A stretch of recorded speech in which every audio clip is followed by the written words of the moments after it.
Materi kelas 10 untuk semester 1 adalah tentang hakikat ilmu kimia. Sesuai dengan KD 3.1 menjelaskan metode ilmiah, hakikat ilmu kimia, keselamatan dan keamanan di laboratorium, serta peranan kimia dalam kehidupan. KD 4.1 menyajikan hasil rancangan dan hasil percobaan ilmiah. Apa itu ilmu kimia? Ilmu kimia adalah ilmu yang mempelajari tentang susunan, struktur, sifat, dan perubahan serta energi yang menyertai perubahan suatu zat atau materi.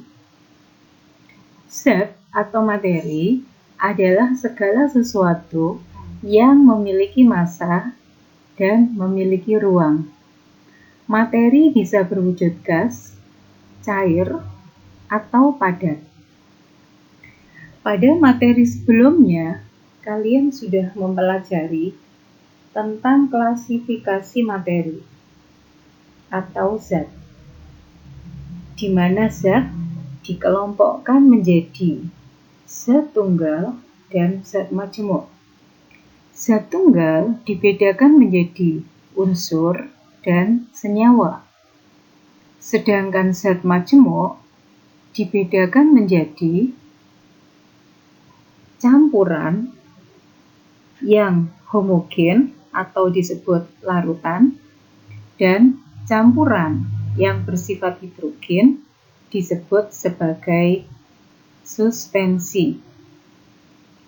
Contoh larutan adalah larutan gula. Contoh suspensi adalah campuran antara air dan pasir. Sedangkan perubahan materi dibedakan menjadi dua, perubahan fisika dan perubahan kimia. Apa perbedaan perubahan fisika dan perubahan kimia? Perubahan fisika adalah perubahan yang bersifat sementara dan tidak terjadi zat baru.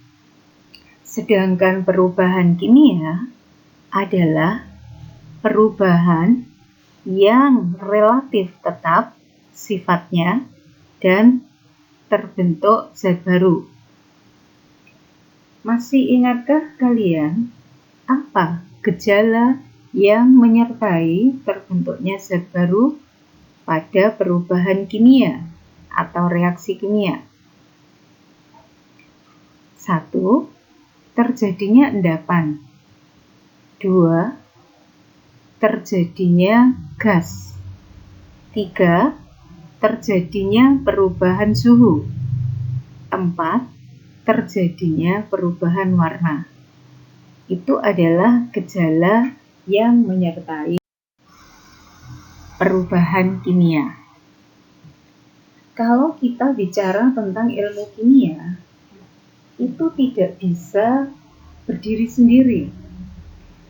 Ilmu kimia merupakan senter pusat ilmu pengetahuan yang lain. Tidak ada satu ilmu pun yang tidak berhubungan dengan ilmu kimia.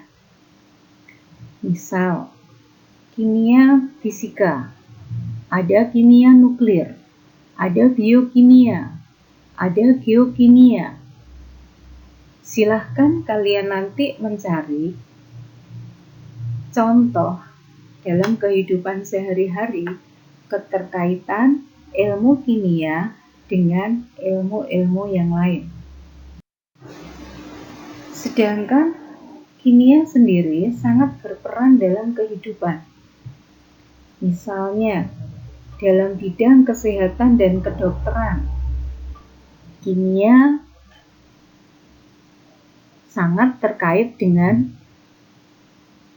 genetika dalam pengobatan, pembuatan alat cuci darah, mendiagnosis penyakit, pembuatan materi sintesis pengganti tulang atau gigi, membuat obat-obatan. Kemudian di bidang energi dan lingkungan, misalnya penemuan energi alternatif untuk memonitoring udara dan laut, mempelajari dampak perubahan komposisi alam. Di bidang bioteknologi, ada rekayasa genetika, kultur sel, kultur jaringan. Dalam makanan dan pertanian, ada kimia organik, pembuatan pupuk dan pestisida.